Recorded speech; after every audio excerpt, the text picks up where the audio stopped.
بدري عليك والله بدري، مغرور وانت ما تدري، يا مقابل رجال الاهلي. بدري عليك والله بدري. راح تيسير، راح تسمعون عن الجوهرة المشعة. هذا عند الاهلي هو الجوهرة المشعة. العمر راح ليكتب افراح النادي الاهلي. ليلة ليه ما تجونا ليلة، نسمر معاهم ليلة، خصمي صغير حليلة. ليه ما تجونا ليلة، لا يقبلون الخسارة والمؤشر أخضر. مؤشر النادي الأهلي دائما أخضر. يا معتز، الملعب من كرتك كل يهتز، كل يهتز. أي ضربة، أي قذيفة، أي قنبلة قالها مع السلامة. بدري عليك والله بدري. ليلة ليه ما نجيهم ليلة، أهلنا غالي علينا. عمر السومة، فخامة الاسم تكفي. معدنك ذهب يا أهلي. وتسري من فرقة الرعب الأهلي. بدري عليك والله بدري. جماهير الأهلاوية في الجوهرة المشعة التي تشع بالأخضر، الملعب يشع باللون الأخضر. بدري عليك والله بدري. والله الأهلي حبيبنا الليلة. طبعا أعزائي المستمعين، أسعد الله أوقاتكم بكل خير. كما عودتكم إذاعتكم إذاعة يوفم دائما التواجد مع جميع الأحداث الرياضية، وتسعد مساء اليوم أن يكون معنا ضيف مميز استطاع أن يكسب حب وثقة ناديه وجميع أعضاء الشرف وجماهيره، ويحظى بتزكية أعضاء الشرف جميعا، وهو الرئيس الأستاذ مساعد الزويهري. مرحبا أبو هليل. مرحبا بك أخوي، الله يحييك. يا مرحبا. في البداية نبارك لك رئاسة النادي الأهلي ل4 سنوات قادمة، وإن شاء الله أن يحالفكم التوفيق أنت ومجلس أعضاء الإدارة بإذن الله. الله يبارك فيك ويسلمك إن شاء الله، وإن شاء الله نكون عند حسن ظن جماهيرنا بمشيئة الواحد الأحد. أستاذ مساعد، يعني خلينا نبدأ معك من حيث بدأتم. يعني بالأمس حظيت بثقة الأهلاويين واستلمت رئاسة النادي الأهلي. كيف ترى هذه الثقة الكبيرة سواء من رئيس هيئة أعضاء الشرف وأيضا من عضو الشرف الداعم الأمير خالد بن عبد الله وبقية أعضاء الشرف؟ والله يا أخوي رضي الله تشريفهم لي قبل على قولهم إنهم يكلفوني، هذه عندي شيء كبير للأمانة. ولا أنسى وقفة الرمز خالد بن عبد الله، وقفته معي ودعم ملفي الانتخابي، وإن شاء الله ورئيس أعضاء هيئة الشرف الأمير تركي محمد عبد الله وفيصل أعضاء الشرف ورجال الأهلي جميعا والجماهير. الثقة اللي أعطوني إياها يعني إن شاء الله نكون عند حسن الظن إن شاء الله. إن شاء الله ربي يحالفك التوفيق أبو هليل. يعني الآن وأنت تستلم رئاسة النادي الأهلي أكيد لك أهداف ولك مخطط مستقبلي، يعني من أبرز الأهداف والخطط المستقبلية من أجل النادي الأهلي. الجماهير تعرف جماهير كبيرة جدا للنادي الأهلي ولديها طموح كبير جدا. بكل تأكيد أنت وضعت كثير من الخطط، كثير من الأهداف المستقبلية. لو اطلعنا على أبرزها يا أبو هليل. والله يا أخوي والله عندنا أول شيء يعني مجلس إدارتي يضم مجموعة من رجال الأعمال. نعم. الراغبين في خدمة الكيان، وبالنسبة للخطط اللي نحاول تطبيقها هذا الموسم، ونأمل أن تسهم في خدمة الأهلي وتحقيق أمال الخطط الصالحة. بالفعل مثل ما ذكرت أبو هليل أنه مجلس إدارتك يعني مزحوم تقريبا برجال أعمال وشخصيات لها مكانتها الاجتماعية أيضا، وحتى في مجال التجارة والأعمال. الملف الاستثمار بالنسبة للنادي الأهلي ملف مليان وملف دسم، وحظي الموسم الماضي بتوقيع عقد الرعاية القطرية. أيضا هل لكم توجه بأن يكون هناك ملفات كبيرة، ملفات استثمارية في النادي الأهلي، وأنت أحد رجال الأعمال والداعمين لذلك يعني؟ ملف الاستثمار ملف جاهز. نادي بقيادة الأمير فيصل بن خالد الله يطولنا بعمره إن شاء الله بيقدم عمل استثماري كبير يشمل تنوير مصادر الدخل للنادي، وبمشيئة الواحد الأحد يعني حندعم ملف الاستثمار في النادي يعني بكل جهد وكل يعني آراء وكل دعم مادي. ما بنبخل إن شاء الله على نادينا بأي حاجة. بالتوفيق طبعا. طبعا بمساعدة يمكن واجهة أي نادي، والكل يعرف أن واجهة أي نادي فريق كرة القدم، وفريق كرة القدم الموسم الماضي وأنت أحد القريبين جدا من النادي، وتابعت كان قريب من بطولة الدوري أيضا. يعني يزخر حتى أنه أسماء مميزة في الفريق الآن. برأيك يعني إيش اللي ينقص فريق كرة القدم تحديدا؟ يعني إيش اللي ينقصه أن يكون بطل للدوري، بطل لكأس آسيا، يعني يحقق طموحات جماهير الفريق؟ يعني والله ناقصه في التوفيق إن شاء الله، ونحصل مشيئة الواحد الأحد. الفريق جاهز يعني ومكتمل يعني، والإعداد للموسم الحالي مضبوط، إعداد يعني جيد ولله الحمد، وناقص التوفيق إن شاء الله ووقوف جماهير النادي الأهلي الوفية، وإن شاء الله نحاول إن شاء الله نسعدهم بمشيئة الواحد الأحد. بعد إعلان ترأسك أو بعد يعني استلامك رئاسة النادي الأهلي بشكل رسمي، توجهت إلى الفريق وكانت هناك مباراة ودية بعد المباراة، وتوجهت إلى اللاعبين والجهاز الفني والإداري يعني بشكل خاص لإذاعة يوفم، يعني تحدثت معهم، يعني أبرز ما ذكرت أو أبرز حديثك مع اللاعبين والجهاز الفني إيش كان بالضبط؟ يعني والله يعني جددنا الثقة في الجهاز الفني والإداري يعني الحمد لله، واللاعبين للأمانة يعني الفريق جاهز يعني، بس ناقص التوفيق، وإن شاء الله نحاول بمشيئة الواحد الأحد. الموسم الماضي حظي الفريق تحديدا يعني بدعم خاص من مساعد الزويهري، يعني الآن يمكن سمعنا عبر الصحف عبر يعني التواصل الاجتماعي أن هناك آلية جديدة في عملية المكافآت. هل ما ذكر صحيح موجود في أجندة مساعد الزويهري، أو أنه مجرد اجتهادات إعلامية؟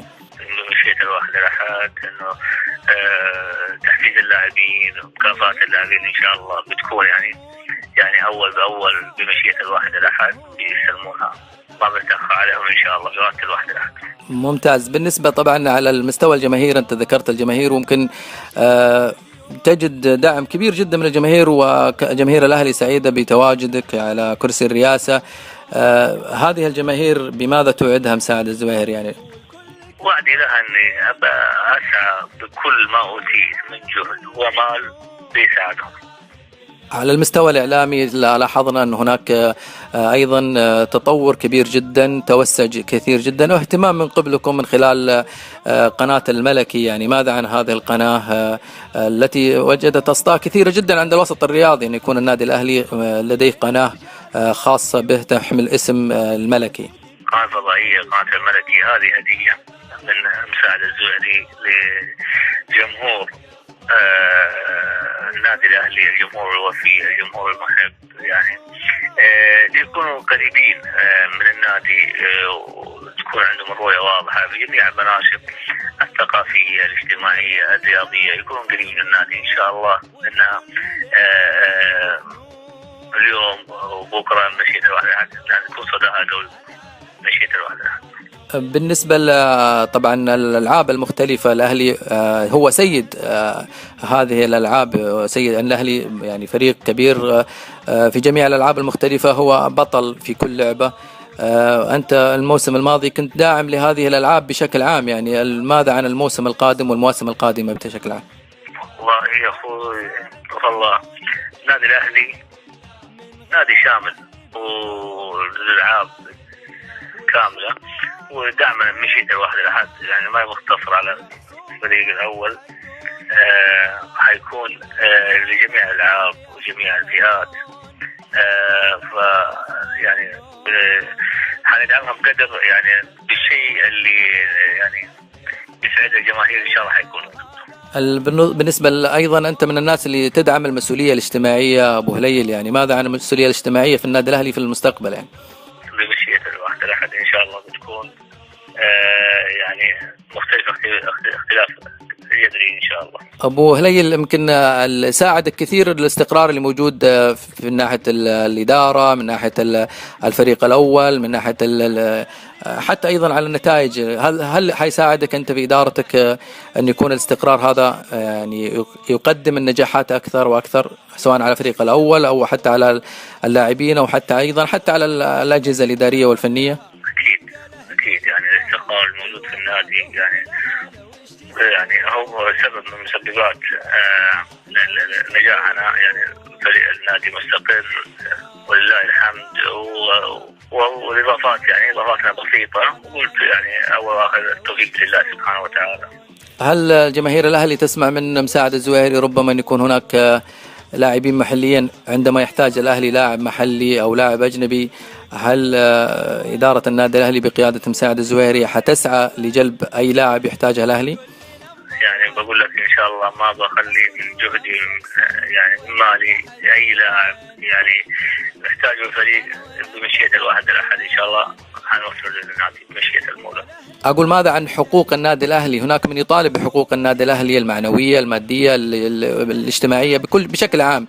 في ادارتك هل تبحث عن المحافظه على حقوق النادي الاهلي بشكل عام؟ لن نتاخر بمشيئة الواحد الاحد عن اي حق من حقوق النادي بمشيئة الواحد. تواجد الأمير فيصل بن خالد معك، يمكن الفترة الماضية كان متواجد بشكل كبير جدا، وشخصية لديها الخبرة لديها الرياضية. كيف ترى أنه تواجده معك الفترة القادمة؟ الأمير فيصل الأمير بدور من الناس الداعمين للإدارة، وهم قريبين للفريق ولا نستغني عنهم يعني الأمانة. على المستوى الشخصي أبو هليل، نائب رئيس الاتحاد الآسيوي للشطرنج، يعني هذا المنصب، هل حنرى لعبة الشطرنج في النادي الأهلي مستقبلا؟ حنسق مع الاتحاد الآسيوي ومع الاتحاد السعودي بمشيئة الواحد. طيب، يمكن هناك أسئلة يمكن ربما هي جديدة لديك. سمعنا أيضا عبر التواصل وكثير من إنه هناك ربما مفاجآت للجماهير الهلاوية من خلال ملعب خاص أو من خلال، هل هذه مجرد اجتهادات أبو هليل، ولا أن هناك ربما مفاجآت للجماهير الهلاوية قادمة؟ قلت لك إن شاء الله بنسعى كل ما إذا إن شاء الله إنه حنسعد الجماهير. ماذا عن الجديد من ناحية المركز الإعلامي في النادي الأهلي؟ الآن يقوده شخصية محببة شابة، ربما تكون يعني هذه من نتاج التطوير اللي ممكن نراه في النادي الأهلي. اتفقنا مع شركة عالمية لتصميم المركز الإعلامي، وسوف ترى النور قريبا بمشيئة الواحد. شركة للمركز الإعلامي، ها؟ أي نعم، شركة مصممة ومنفذة للمركز الإعلامي. بالنسبة للمتجر أبو هليل، يعني متجر النادي الأهلي، حنشوف يعني هناك أفرع عديدة في مراكز مثلا المولات في جدة، في مكة، في مناطق المملكة. هذا ملف في إدارة الاستثمار وحندرسه إن شاء الله. يمكن عشان نختم معك، يعني بطولة الدوري يمكن هدف قوي جدا لجماهير الأهلي، يعني هل أعدتم لهذه البطولة إعداد خاص أبو هليل؟ أكيد إحنا يعني فريق جاهز وفريق عد إعداد قوي، وسوف ينافس على بطولة الدوري والبطولات المحلية وإن شاء الله حتى البطولات الخارجية. برأيك يعني ليش البطولة يعني صعبة على النادي الأهلي؟ يعني برأيك الشخص يعني البطولة ما هي صعبة، وترك التوفيق بإذن الله سبحانه وتعالى بمشيئة الله. كيف ترى الوسط الرياضي؟ يمكن هذا بختم معك سؤالي، كيف ترى الوسط الرياضي بعدما قربت أكثر لهذا الوسط؟ والله الوسط الرياضي وسط يعني مليء دائما اللي في الوسط الرياضي يبغى المفاجآت، يعني أي نادي يبغى المفاجآت ويبغى يكون يعني سباقين، وإن شاء الله النادي الأهلي حيكون سباق لكل حدث بمشيئة الواحد. الإثارة اللي تراها في الوسط الرياضي خارج الملعب، هل تجدها أنها أمر صحي لدعم المنافسة ولوضع يعني من قوة المنافسة، أم أنها شيء ربما أنه مؤثر لمسيرة الرياضة بشكل عام؟ غير صحيح. تراها أنها غير مؤثرة، يعني يفترض أنه يكون منافسة داخل الملعب. غير صحيح، المنافسة يجب أن تكون شريفة.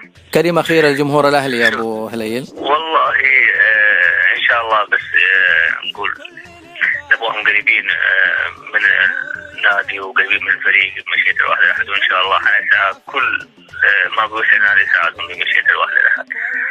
شكرا لك. يعطيك العافية أبو هليل ونشكرك. شكرا لك. رجال الأهلي بدري عليك والله بدري. راح تيسير راح.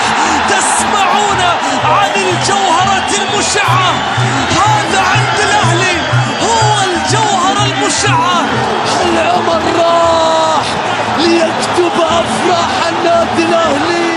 ليلة ليه ما تجونا ليلة نسمر معاهم ليلة، خصمي صغير حليلة ليه ما تجونا ليلة. لا يقبلون الخسارة والمؤشر أخضر، مؤشر النادي الأهلي دائما أخضر. يا معتز الملعب من كرتك كل يهتز، كل يهتز. أي ضربة، أي قذيفة، أي قنبلة قالها مع السلامة. بدري عليك والله بدري، ليلة ليه ما نجيهم ليلة، أهلنا غالي علينا. عمر السومة فخامة الاسم تكفي، معدنك ذهب يا أهلي. وتسري من فرقة الرعب الأهلي، بدري عليك والله بدري. جماهير الأهلاوية في الجوهرة المشعة التي تشع بالأخضر، الملعب يشع باللون الأخضر. بدري عليك والله بدري.